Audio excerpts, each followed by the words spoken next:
I object this your honour. Okay, కొంతమంది, అందరూ కాదు. అది ముఖ్యంగా ఏబిఎన్, మహా, TV5 ఉన్నారు ఇక్కడ. Thank you. Okay, before I start, కానీ నాకు తెలిసి ఇంతవరకు హిస్టరీలో స్టేజ్ మీద మీడియా శత్రువులు అనే మాట ఫస్ట్ టైం వాడి ఉంటారు ఎవరైనా. కరెక్టా? ఇలాంటి క్రెడిట్స్ అన్ని మీకే దక్కుతుంటాయి. ఓకే, సో నాకు అంటే ఇప్పుడు రకరకాల వేరే వేరే ఛానల్స్లో వేరే వేరే బిట్స్ ప్రోగ్రామ్స్లో వేరే వేరే న్యూస్ ఉన్నాయి వచ్చినాయి కాబట్టి నాకు ఒక్కసారి ఆ టైం లైన్ ఈవెంట్స్ అనేది ఒక ఆర్డర్లో చెప్తే దాని తర్వాత నేను చెప్పేదానికి మీరు అడిగిన దానికి ఒక సెంబ్లెన్స్ ఉంటుందని గమనిస్తే. ఇప్పుడు ఫస్ట్ నేను ఇప్పుడు ఒక సంవత్సరం క్రితం ఒక ట్వీట్ పెట్టాను, 1, 2, 3 ఏదో సంథింగ్. ఇప్పుడు నేను రోజుకు 10 ట్వీట్లు పెడతాను, 10, 15, కొన్ని రోజులు ఇంకా ఎక్కువ. అంటే ఈ సంవత్సర కాలంలో కొన్ని వేలు పెట్టి ఉంటాను ఆ లెక్కన. ఆ వేలల్లో ఎప్పుడు ఏం పెట్టాను, ఏ సందర్భంలో పెట్టి ఎవరికి గుర్తుండటానికి ఛాన్స్ లేదు. అందుకని ఐ హ్యావ్ నో నాలెడ్జ్.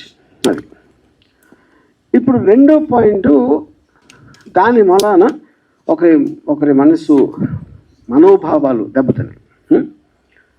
దానిపైన కంప్లైంట్ పెట్టడం జరిగింది. ఇప్పుడు ఇక్కడ పాయింట్ ఏంటంటే, సంవత్సరం తర్వాత ఎందుకు లేచారు సడన్గా నిద్ర అంటే, ఓకే పాసిబుల్ నిజంగా చూసి ఉండకపోవచ్చు, తను హర్ట్ అయ్యాడు. ఓకే, దానికి సంబంధించి అది అయిపోయింది, దాని వలన ఏమీ జరగలేదు. ఆ టైంలో వచ్చినప్పుడు నాకు తెలిసి మీడియాలో కూడా ఏంటి ఇలా వచ్చిందా అని ఎవరన్నా అడిగినది కూడా నాకు గుర్తులేదు. అంటే ఎవరో దాన్ని పట్టించుకోండి, ఈయన ఒక్కరే సంవత్సరం తర్వాత పట్టించుకున్నారు, అదొకటి. సో అప్పుడు నేను బిజీగా ఉండటం వలన నేను ఒక డిఫర్డ్ టైం అడిగాను, ఆ ఇన్స్పెక్టర్ గారు ఇచ్చారు. మళ్ళీ ఆ టైం వచ్చేసరికి ఇంకో విషయం ఏం జరిగిందంటే, 4-5 చోట్ల వేరే వేరే వాళ్ళు వేరే వేరే డిస్ట్రిక్ట్లో అదే కేసు పెట్టారు, సేమ్ థింగ్. సంవత్సరం తర్వాత 4-5 ఒకేసారి మేల్కొనడం ఏంటి అనేది ఆబ్వియస్గా ఒక సస్పిషియస్ నేచర్ అనిపించింది. ఇప్పుడు యాంటిసిపేటరీ బెయిల్ బై డెఫినేషన్ దానికి ఉన్న ప్రొవిజన్స్లో మీరు ఒక నార్మల్ ప్రొసీజర్ ప్రకారం జరగట్లేదు అని ఒక అనుమానం వచ్చినప్పుడు మీరు కోర్టుకి చెప్పి అప్పుడు కోర్టు డిసైడ్ చేస్తుంది, ఇది దానికి బెయిల్ ఇవ్వడానికి ఉందా లేదా, అసలు ప్రైమా ఫేసి బట్టి దేని బట్టి వాట్ ఎవర్ లా పాయింట్స్ బట్టి. అది నా వర్క్ కూడా అవ్వకపోవటం వలన నేను మళ్ళీ అడిగాను ఇంకొక డేటు కావాలంటే అర్జెంట్ అయితే నేను వర్చువల్ అపియరెన్స్లో వీడియో ద్వారా ఇస్తాను. అది చాలామంది చేస్తున్నారు, సుప్రీంకోర్టు మీద కూడా దాని ఉంది. Prime minister Narendra Modi also he supported that for quick and efficient service and justice అని. అప్పుడు నేను ఆ టైంలో 11 గంటలకి ఎప్పేర్ అవ్వాలి 25వ తారీఖు అంటే, నేను 10 గంటలకి నేను ఒక రిప్లై ఇచ్చాను, ఇలా కుదురుతుందని. ఒక 20 నిమిషాల్లో పోలీసులు వచ్చారు, నేను పెట్టిన 20-30 మినిట్స్లో. అది కూడా మీడియాతో పాటు వచ్చారు. ఆ మీడియా ఎవరంటే ఏబిఎన్, మహా, మన గ్రేట్ TV5 వాళ్ళే అంటలేదు, ఇంకా వేరే వాళ్ళు కూడా వచ్చారు. ఆ టైంలో నేను లేను 10లో. అది కొంచెం సేపు ఉండి ఒక మేబీ 2-3 అవర్స్ అలానే వెళ్ళిపోయారు. ఇంతకు తప్ప ఇంకేమీ జరగలేదు. ఇది 25th ఎప్పుడైతే ఇది స్టార్ట్ అయిందో ఓపెనింగ్ సీక్వెన్స్ ఇది. మిగతా సినిమా అంతా మీడియా తీశారు. నన్ను సెంట్రల్ క్యారెక్టర్ పెట్టి వాళ్ళు స్క్రిప్ట్ రాసేసి ఏంటి దాంట్లో కొన్ని కీలక సన్నివేశాలు RGB గోడ దగ్గర పారిపోయాడు, మంచం కింద దాక్కున్నాడు, లేకపోతే కోయంబత్తూరులో ఉన్నాడు, కేరళలో ఉన్నాడు, ఎక్కడ ఉన్నాడు, అక్కడ ఉన్నాడు. 6 టీములు గాలిస్తున్నాయి, జల్లెడ పడుతున్నాయి 8 హెడ్డింగ్స్. ఇప్పుడు నా క్వశ్చన్ ఏంటంటే, చాలా కామన్ సెన్సికల్ పాయింట్ దీంట్లో. ఇద్దరు పార్టీలు ఉన్నారు, ఒకళ్ళు అరెస్ట్ చేయడానికి వచ్చారు, ఒకళ్ళు అరెస్ట్ చేయాల్సి ఉంది.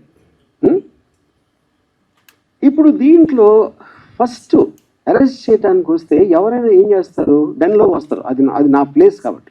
పోలీసులు వచ్చారా, రాలేదు, అది ఓకే, వాళ్ళ కారణాలు వాళ్ళకు ఉండొచ్చు. వీళ్ళు అడిగారా ఎందుకు వెళ్ళట్లేదు లోపలికి అని అడగాలి. నేను ఇంతవరకు ఈ లాస్ట్ 7-8 రోజుల్లో ఒక పోలీస్ ఆఫీసర్ దీని గురించి మాట్లాడింది వెళ్ళదు.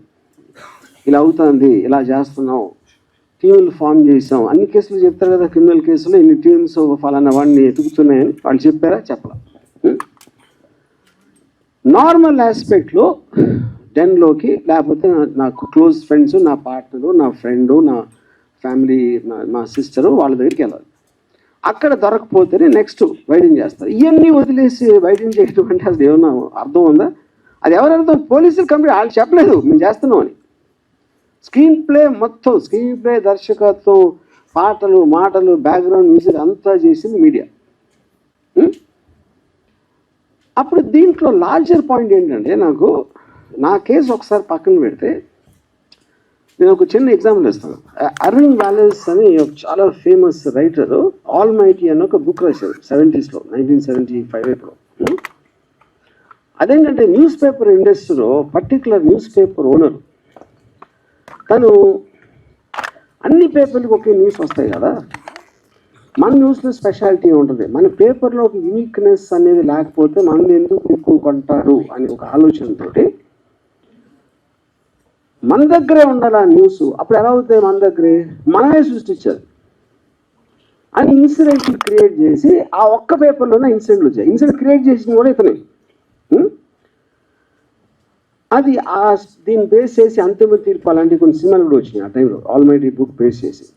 కానీ ఇప్పుడు ఒక ఎక్స్ట్రాడినరీ అడ్వాన్స్మెంట్ ఏమైపోయిందంటే, న్యూస్ సృష్టించగల ఉన్న న్యూస్నే మీరు వేరేగా చూపించారు. అది మనం ఇప్పుడు డెవలప్మెంట్ అయ్యింది అది. సో దానికి ఎగ్జాంపుల్ ఇందాక ఇచ్చాను అది. ఇప్పుడు కమింగ్ టు ద కేస్, ఇప్పుడు ఇది నా ఒక్కటిదే కాకుండా ఐ ఫీల్ ఇప్పుడు లా అనేది ఎప్పుడో సంవత్సరాల క్రితం ఎప్పుడు చేస్తారు. లాకి టెక్నాలజికల్ అడ్వాన్స్మెంట్కి, సోషల్ అడ్వాన్స్మెంట్కి ఆల్వేస్ ఒక చిన్న గ్యాప్ ఉంటుంది. ఆ గ్యాప్ ఎందుకు ఉంటుందంటే, మీరు సృష్టించినప్పుడు ఉన్న కండిషన్స్, టెక్నాలజీ వేరవ్వచ్చు. ఇప్పుడు అది మారిపోయింది కాబట్టి దాన్ని ఎలా కవర్ చేస్తుందని ఒక వేగ్నెస్ వచ్చేస్తుంది లాలో. సైబర్ దాంట్లో అది ప్రాబ్లం. సోషల్ మీడియా ఇప్పుడు వచ్చింది, లేకపోతే లైవ్ స్ట్రీమింగ్ ఇలాంటివి వచ్చినప్పుడు ఏ విధంగా దాన్ని ఎనాక్ట్ చేయాలి అనేది చాలా కష్టమైపోతుంది. అది చెప్తాం. అప్పుడు ఎవరి దృష్టిలో ఇప్పుడు టూ మచ్ చేయకూడదు అని వింటాం మనం. టూ మచ్ అంటే ఏంటి అసలు? అదేమో డెఫినేషన్ ఉంటుందా? డిక్షనరీలో దొరకదు. ఎవరి దృష్టిలో టూ మచ్, ఆ టూ మచ్ని ఎలా మెజర్ చేస్తారు? Too much, too much, too much, ఇవన్నిటికీ ఆ డిఫరెన్స్ ఉంటుంది కదా ఇప్పుడు. ఎందుకంటే మనుషులు అన్నాక వేరే వేరే సెన్సిబిలిటీస్ ఉంటాయి, వేరే ఆలోచన దృక్పథం ఉంటుంది, వేరే ఐక్యూ లెవెల్స్ ఉంటాయి, ఎడ్యుకేషన్ లెవెల్ వేరే ఉంటుంది. అప్పుడు అందరికీ కామెంట్ చేసి ఇది టూ మచ్, అది 3 మచ్ అని చెప్తారు. ఇప్పుడు ఉదాహరణకి నేను 2 days బ్యాక్ ఒక మీమ్ పెట్టాను. డొనాల్డ్ ట్రంప్ కమలా హ్యారిస్కి షవరింగ్ చేస్తాడు, గుండెకేస్తాడు. అది నాకేమనిపించింది, నాకు వచ్చిన ఆర్టిఫిషియల్ ఇంటెలిజెన్స్ జనరేటర్ ఇది ఎంత ఘోరంగా ఓడగొట్టాడు ఎలక్షన్లో అనేది దానికి ఒక ఆర్టిస్టిక్, ఒక కామికల్, క్యారికేచరిస్ ఎక్స్ప్రెషన్. ఇది నేను ట్విట్టర్లో పెడితే ఒకడు, ఏంట్రా డొనాల్డ్ ట్రంప్ మనోడు అంటున్నావు నువ్వు అంటాడు ఒకడు. ఇంకోడేమో అంటే స్త్రీ జాతి అంటే అంత నీచమైపోయిందా, స్త్రీకి గుండు కొట్టిస్తున్నావా అంటాడు ఒకడు. అంటే నేను ఎందుకు ఇస్తున్నానంటే ఎగ్జాంపుల్, అన్ని రకాలుగా మీరు ఒకే దాన్ని అన్ని దుక్కుదాలతో చూడొచ్చు. అప్పుడు చేసినోడు, ఫార్వర్డ్ చేసినోడు, రిసీవ్ చేసుకున్నోడు ఎవరికి ఎలా ఎఫెక్ట్ అవుతుందో నిర్ణయిస్తారు. అప్పుడేంటి కార్టూన్ మీరు నవ్వించడానికి పెట్టారా ఏదో అంటే. ఇప్పుడు సోషల్ మీడియాకి మెయిన్ స్ట్రీమ్ మీడియాకి డిఫరెన్స్ ఏంటి? సోషల్ మీడియాలో ఎవడెవడో చేస్తూ ఉంటారు, అప్పటికప్పుడు మూడు వచ్చింది, ఆ ట్రయల్స్ ఉండొచ్చు, లేకపోతే ఆ టైంలో ఆడికి అర్థం అవ్వకుండా అవ్వచ్చు, ఇంకేం పని లేదు కాబట్టి ఏదో చేయటానికి పెట్టాడు. ఇలాంటి రకరకాలు ఉన్నాయి. It is not possible to దాన్ని రెగ్యులేట్ చేయటం అనేది ఎందుకు పాసిబుల్ కాదంటే వేలల్లో ఉంటాయి. కానీ డేంజరస్ ఏంటంటే సోషల్ మీడియా కన్నా ఎక్కువ main stream media. Main stream మీడియాకి ఒక పేరు ఉంటుంది, ఒక రిజిస్టర్డ్ కంపెనీ ఉంటుంది. అప్పుడేంటి ఇలా ఒక మంచి అంతా ఒక చిన్న బిల్డప్ ఇచ్చి అలాగ ఒక ఆఫీసు స్టాఫ్ యూనిట్ అందరూ ఉంటారు కాబట్టి ఎంతో కొంత సీరియస్గా తీసుకోవాలి అనే ఒక సైకలాజికల్ ఫీలింగ్ ఉంటుంది సోషల్ మీడియాలో వచ్చిన పోస్ట్కి మెయిన్ స్ట్రీమ్లోకి వచ్చిన న్యూస్కి. కానీ ఇప్పుడు ఏమవుతుందంటే ఇప్పుడు మెయిన్ స్ట్రీమ్ మీడియాకి లెక్చర్ ఇచ్చే ఉద్దేశం నాకు కాదు, but I'm just trying to point out that point. అప్పుడు నేను నాకు లాలో ఉన్న ప్రొవిజన్స్ తోటి నేను ఒక రిప్లై పెట్టాను ఇందాక మీరు చెప్పినట్టు. నాకు దానికి రిప్లై రాలా ఫర్ వాట్ ఎవర్ రీజన్స్, ఆ రీజన్స్ నాకు తెలియదు రిప్లై రావాలి. అప్పుడు నన్ను కోట్ చేస్తా, నా ఎదురు వస్తే తిత్తి తీస్తా, నాతో పెట్టుకుంటే నన్ను టచ్ చేసి చూడు అని నా మొహాన్ని పెట్టి నన్ను కోట్ చేయడం చేస్తాను. ఇది మెయిన్ స్ట్రీమ్ మీడియా అని చెప్పేది.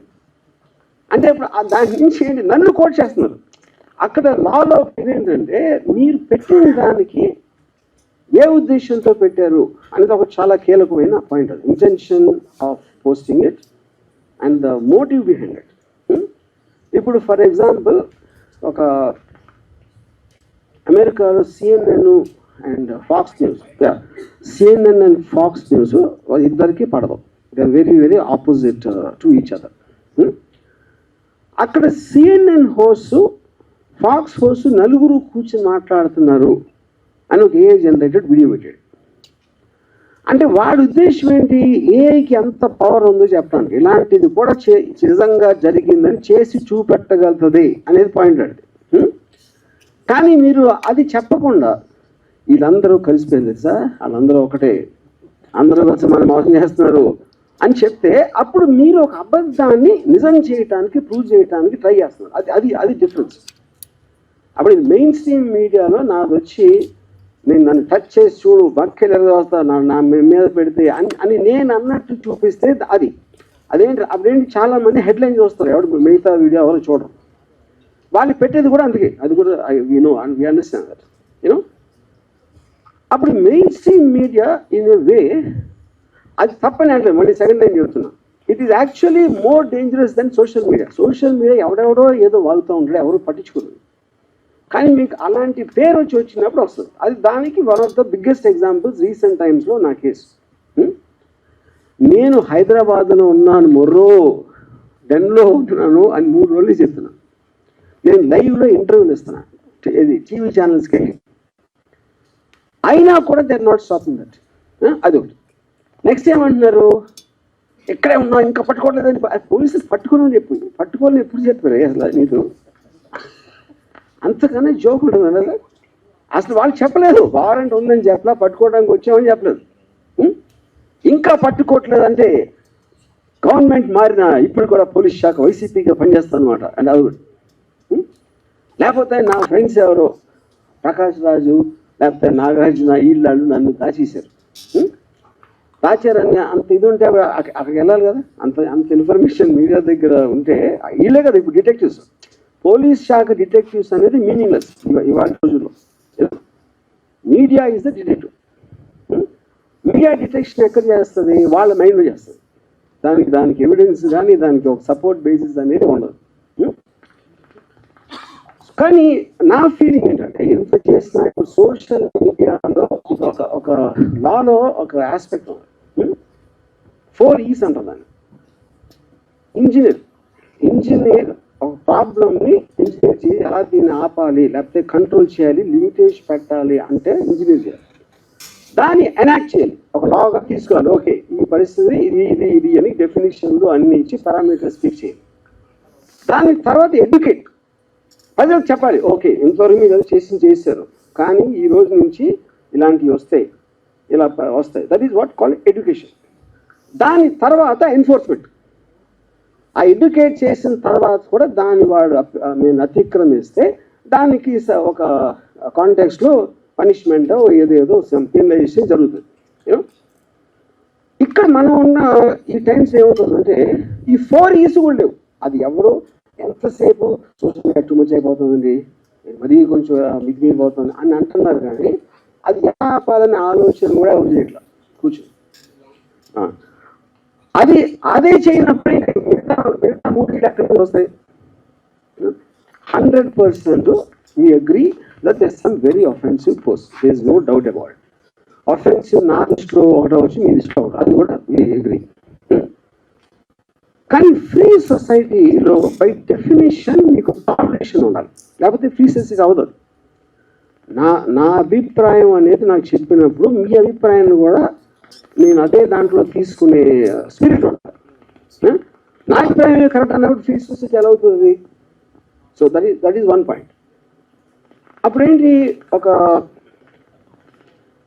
జోక్ అనేది ఇంకొకరిని అఫెండ్ చేస్తేనే వస్తుంది జోక్, లేకపోతే జోక్ ఎట్లా అవుతుంది? కార్టూన్ చూసాను, అది ఈనాడా ఎక్కడైనా సరే, కార్టూన్ అనేది ఇంకొకరిని గేలి చేయకుండా, ఇంకొకరితో గురించి వ్యంగ్యంగా మాట్లాడకుండా, ఇంకొకరి గురించి స్ట్రాంగ్గా మాట్లాడకుండా ఉంటే కార్టూన్ అనేది ఎగ్జిస్టెన్స్ లేదు ఫస్ట్. ఇప్పుడు చాలా పాత రోజుల్లో 60s, 70s జార్జ్ వెల్ అని ఒక చాలా famous writer, is a Pulitzer prize winner, Animal Farm అని ఒక బుక్ రాశాడు. దాంట్లో తన దేశంలో కమ్యూనిజంకి డెమోక్రసీకి ఉన్న డిఫరెన్స్లో తను ఏం చెప్పాడంటే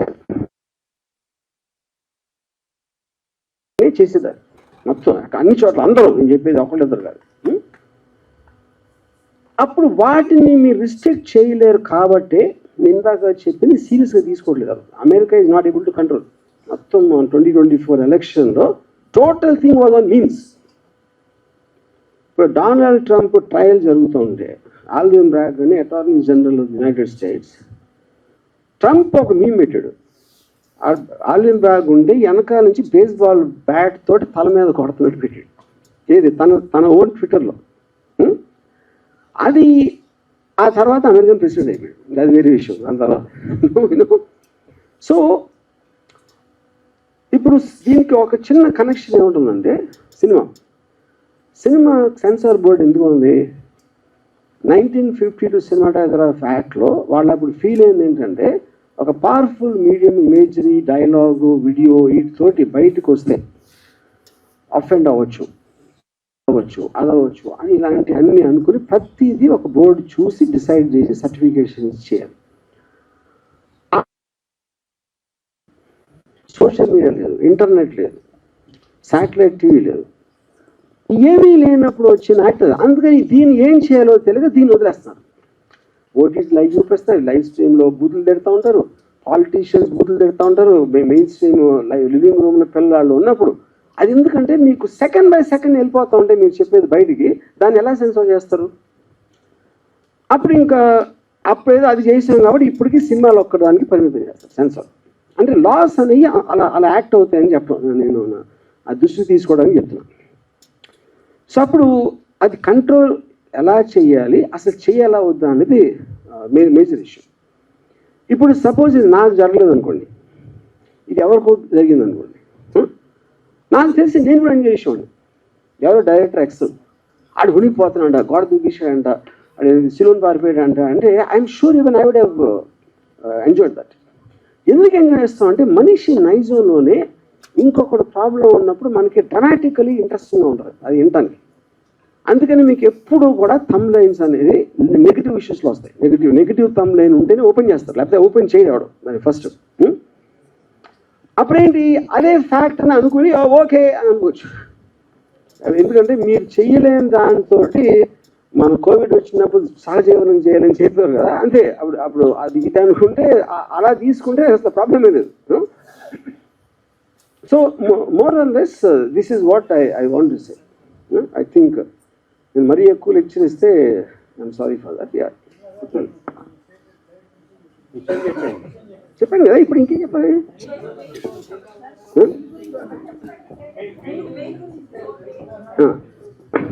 కాదండి, ఇప్పుడే బెయిల్ ఏ పరిస్థితుల్లో వేస్తారు అని చెప్పారు ఆల్రెడీ. అది విన్నదా మీరు?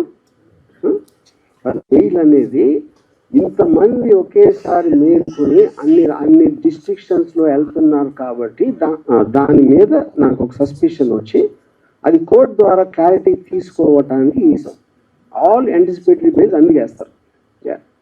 సార్ మీరు కూర్చుంటే కంఫర్టబుల్గా ఉంటుంది మైక్ పట్టుకోవడానికి. మీరు కిందకి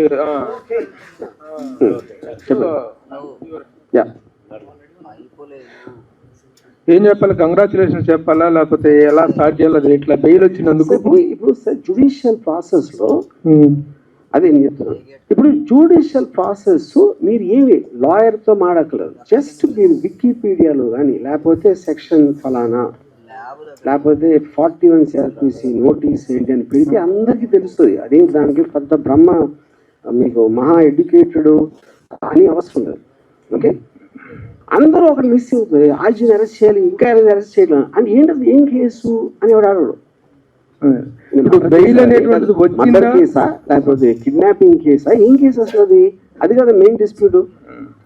అది మీరు ఒక్కసారి అది మీరు దాని మీద ఫోకస్ పెడితే మీకు ఫస్ట్ ఏం అర్థం అవుతుంది, రోజుకి 500 చూస్తున్నాం కదా ఇలాంటి మీమ్స్, అందరూ చేస్తారు కదా మొత్తం దేశం అంతా, ఇదేంటి అంత స్పెషల్ అడుగుతారు కదా. అది అడగకుండా ఉంటే అరెస్ట్ అంటే ఎలాగా? ఇప్పుడు బెయిల్ పూర్తి స్థాయిలో వచ్చింది, సోమవారానికి వాయిదా వేశారు కదా. అది జ్యుడిషియల్ ప్రాసెస్లో ఇంటరిమ్ బెయిల్ ఇస్తారు ఒక డేట్కి, దాని తర్వాత ఎక్స్టెండ్ చేస్తారు, లేకపోతే ఇంకోటి ఇస్తారు, లేకపోతే ఇంకోటి ఏదో వేరే పిటిషన్స్ అన్నీ వేస్తున్నాం. అదంతా డ్యూ ప్రాసెస్. ఆ డ్యూ ప్రాసెస్ అనేది ప్రతి దాంట్లో ఉంటుంది.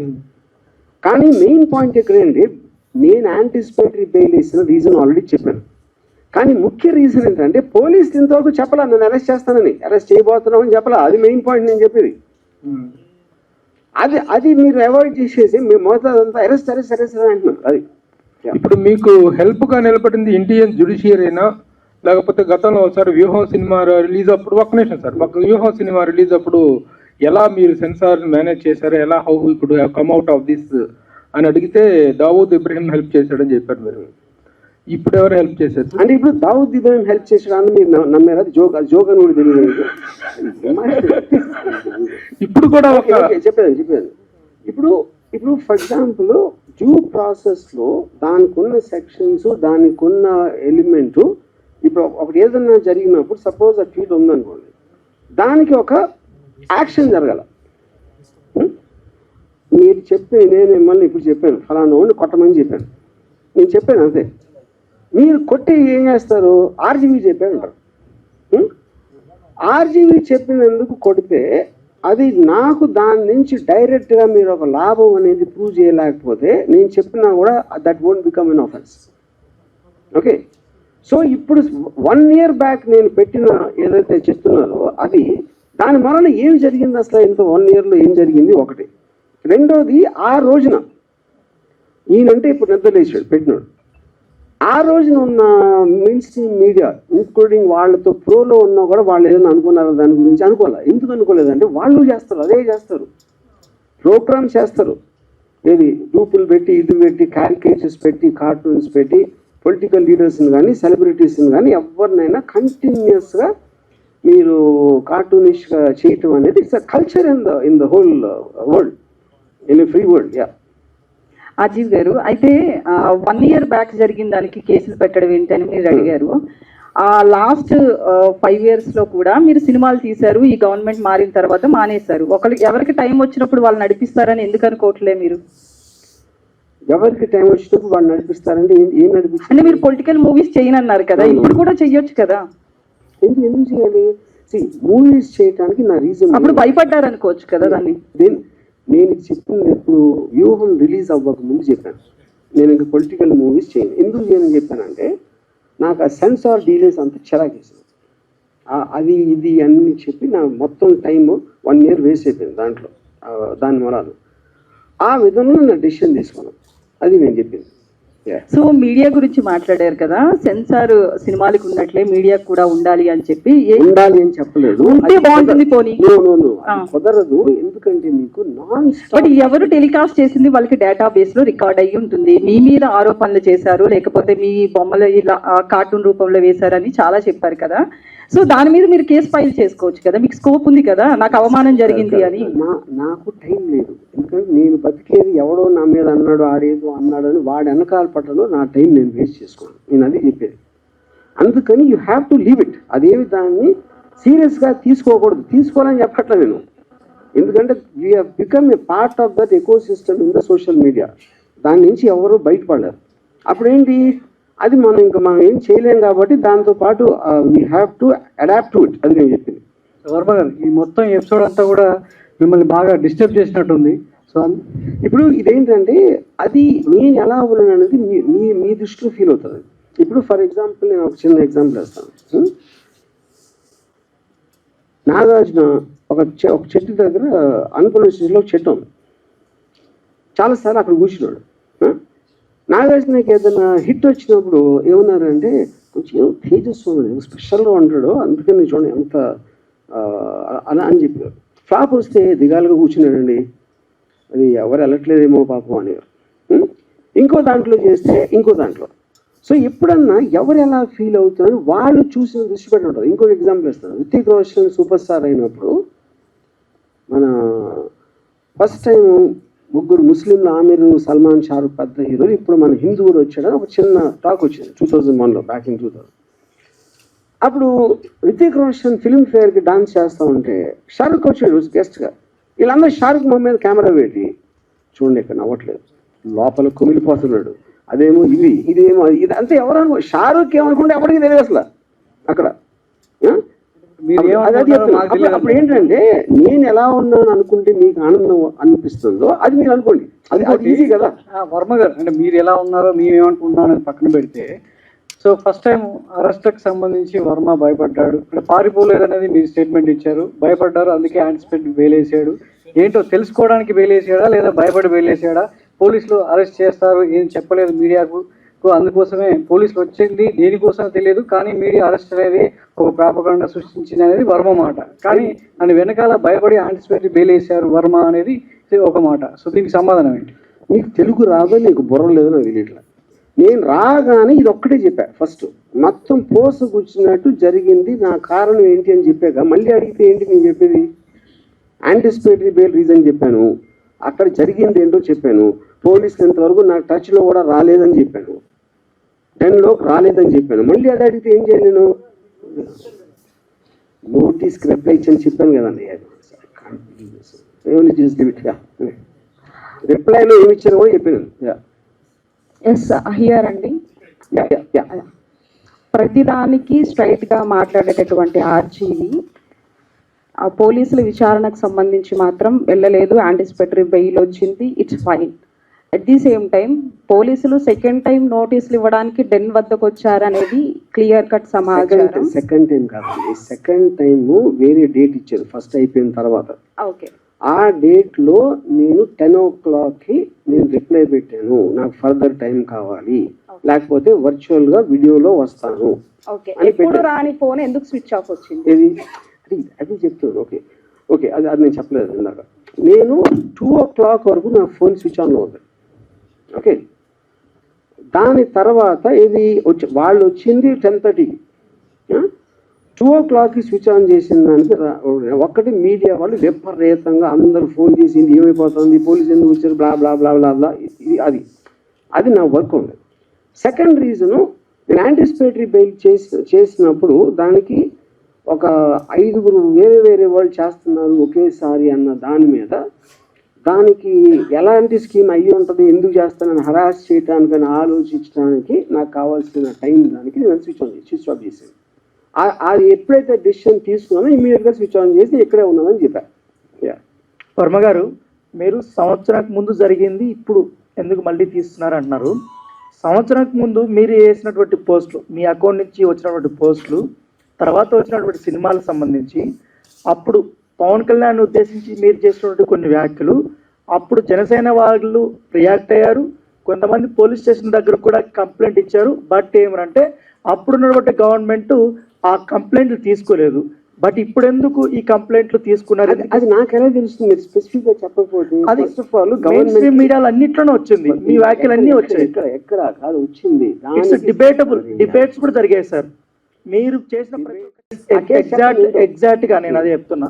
మీరు పెట్టినటువంటి 3 గాడిదలకి ఆ ఫోటోలు పెట్టారు కదా, 3 ఫోటోలు, అదేను వ్యూహం సినిమాలో పవన్ కళ్యాణ్ పోలినటువంటి వ్యక్తి పెట్టి అక్కడ ఉన్నటువంటి సందేశాలు కానీ వ్యాఖ్యలు కానీ, వాటి మీద జనసేన వాళ్ళు మీ డెన్ దగ్గరకు వచ్చారు, మీ పైన ఆరోపణలు చేశారు.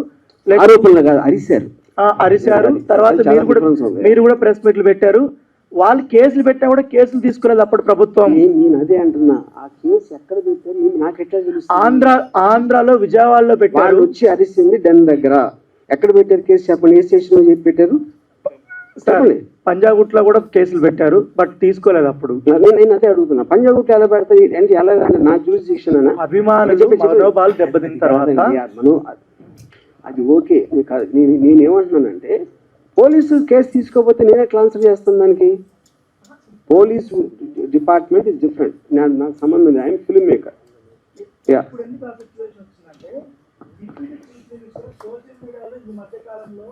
వ్యక్తిగత దూషణలు ఎక్కువైపోతేనే ఫ్యామిలీస్ వ్యక్తపరుస్తున్నారు.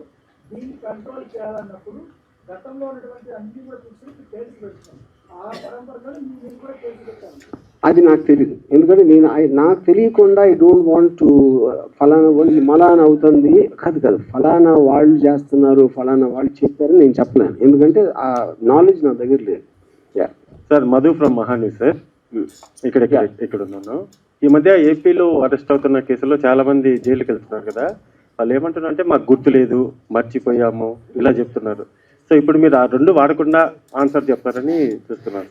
అరే నేను అదే అండి, first of all A case, ఆ కేసు డీటెయిల్స్ చెప్తేనే కదా.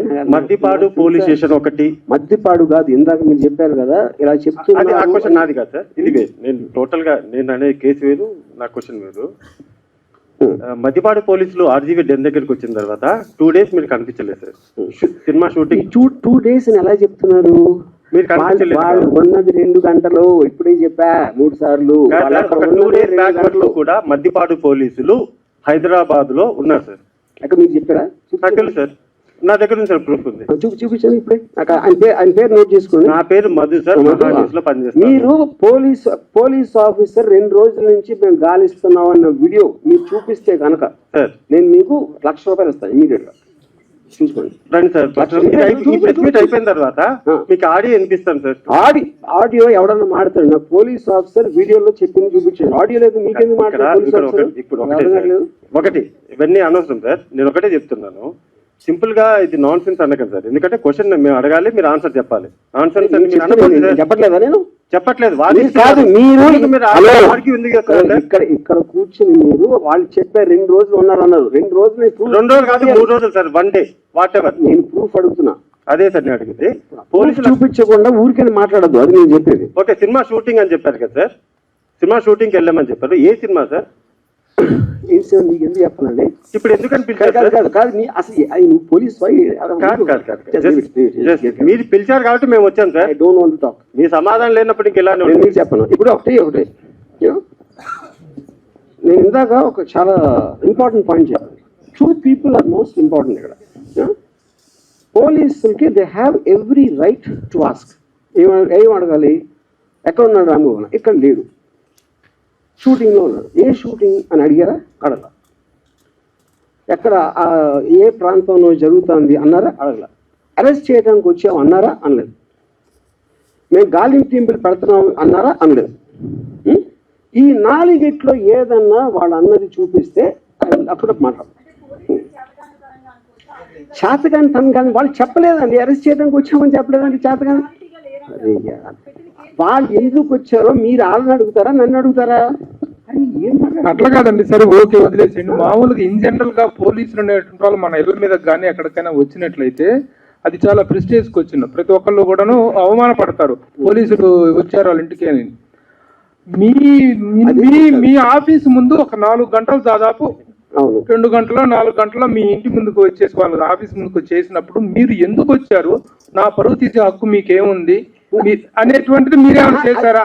మీరేమైనా దానికి నేను చెప్తున్నా అది కమ్యూనికేషన్ జరిగిందని చెప్పాను కదా. ఆల్రెడీ నాకు వాళ్ళు వచ్చి నోటీస్ ఇచ్చారు కదా, మా ఇద్దరి మధ్య కమ్యూనికేషన్ ఉంది కదా. ఆ రోజు నుంచి ఇంతవరకు ఒక్క ట్వీట్ కూడా పెట్టలేదు.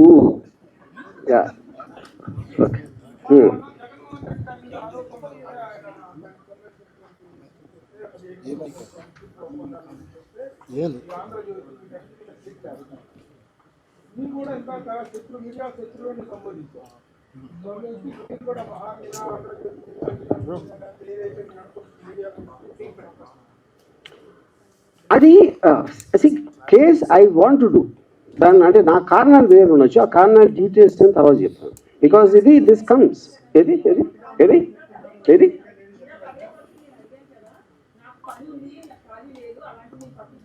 అవును.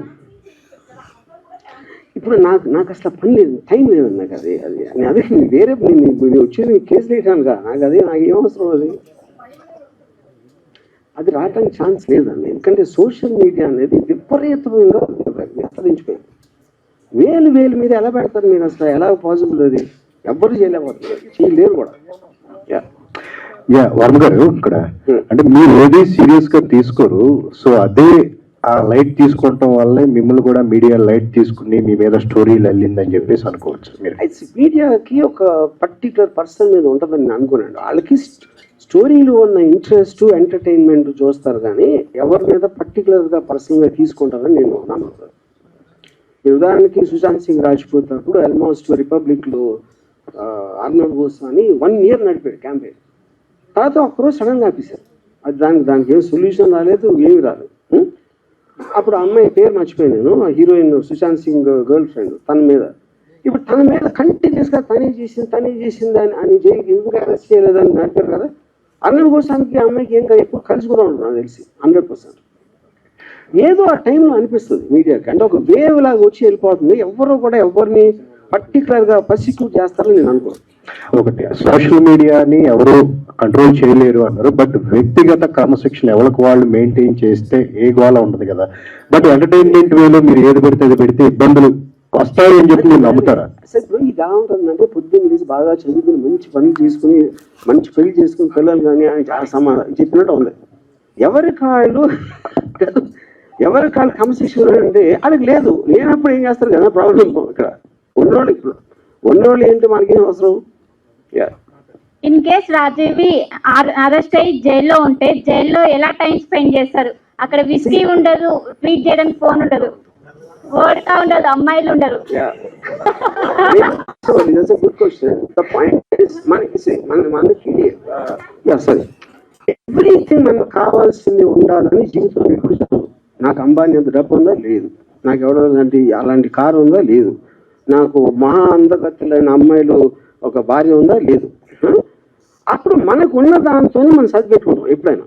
అందులో సడన్గా ఒక కోవిడ్ వస్తుంది, దానికి సరిపెట్టుకోవాలి. ఇంకోటి ఏదో వస్తుంది, దానికి సరిపెట్టుకోవాలి. అలాగప్పుడు ఈ కేసు అన్నీ ఏదన్నా నాకు అలాంటి పరిస్థితి వస్తే నేను ఎప్పుడు అడాప్ట్ అవుతాను. నా లైఫ్లో నాకున్న నేచర్ అడాప్ట్ అవుతాను. అప్పుడు నేను అక్కడ క్రిమినల్స్తో కలిసి నెక్స్ట్ 1 year సంబంధించి 4-5 కథలు రెడీ చేసుకుని వస్తాను. సార్, ఇప్పుడు ఏ సంఘటన జరిగినా సరే దాని మీద ఒక సినిమా తీసేస్తారు. ఈ 10 రోజుల నుంచి జరిగిన దాని మీద ఏమన్నా ఒక సినిమా తీసే ఆలోచన ఉందా? సార్ ఇప్పుడు you take that? First of all అది అంటే వాళ్ళు ఎవరైతే మీరు పేర్లు చెప్పారో వాళ్ళు మాట్లాడుతున్నది కేసు కాదు కూడా నాకు తెలియదు. ఎందుకంటే అది రెటారిక్ కింద వస్తుంది నాకు తెలిసి. అంటే ఒక ఫర్ ఎగ్జాంపుల్, నన్ను చంపితే ₹1,00,00,000 ఇస్తాను ఒక ఆయన ఎవడో అన్నాడు, నా పేరు మర్చిపోయాను. ఇప్పుడు అంత డైరెక్ట్ గా కాంట్రాక్ట్ కిల్లింగ్ మర్డర్ చేయమని ఆఫర్ ఇచ్చిన అతని మీద కేసు ఏముంది? Complaint, but nothing happen. ఎందుకంటే టీవీలో కూర్చుని చెప్పటానికి ఏ భాష, వాళ్ళ భాష ఎవరు వాడట్లేదు, బూత్ మాటలు ప్రతి లీడర్ వాడుతున్నాడు. మినిస్టర్ పోస్ట్ లో ఉన్నవాళ్ళు వార్తలు బూతులు మాట్లాడు, పోలీసులు తిడతారు, వాళ్ళని చేస్తారు. అసలు ఎవరు చూసిన ఇంగి జ్ఞానం లేకుండా కూడా తిడతారు. వాళ్ళందరి మీద కేసులు ఉన్నాయా? ఎక్కడ లేవు కదా. అంటే అదే నేను చెప్పింది, ఫస్ట్ నేను వచ్చి చెప్పింది ఆ లాస్ అనేది క్లారిటీ లేనందుకు జరుగుతుంది. ఎవరికి తెలియదు దాని వల్ల ఎలా దాన్ని ఏం చేయాలి, కంట్రోల్ చేయాలా, కేసు పెట్టాలా, ఏం చేయాలి అనేది తెలియదు ఎవరికి. అది అంటే ఫైనల్ గా ఇది పోలీసులకి రామ్ గోపాల్ మనకి జరుగుతున్న లవ్ స్టోరీ, ఇందులో మీడియా ఇన్వాల్వ్ అవుతుంది అనేది మీరు కోరుకుంటున్నారా? ఎట్లా? పోలీస్ వారు వాళ్ళది చేస్తున్నారు, నేను చేసుకుంటున్నా. మీరు మధ్యలో వచ్చి మీరు సినిమా తీశారు, అది నేను చెప్పేది. పోలీసులు తీయలేదు, నేను తీయలేదు సినిమా ఇక్కడ. సార్ వర్మ గారు, మీ నెక్స్ట్ సినిమా కోసం అందరు కూడా వెయిట్ చేసిన పరిస్థితి, మరి నెక్స్ట్ ప్రాజెక్ట్ ఎప్పుడు రాబోతుంది, ఎలాంటి ప్రాజెక్ట్ అనుకుంటున్నారు? ఆల్రెడీ 2 సినిమాలు అయిపోయింది. ఒకటి సారీ అని ఒక థ్రిల్లర్ ఉంది, దాని తర్వాత రష్ అని మోటార్ స్పోర్ట్స్ యాక్షన్ ఫిల్మ్ ఉంది. ఆ 2 ఆల్మోస్ట్ రెడీ అయిపోతున్నాయి.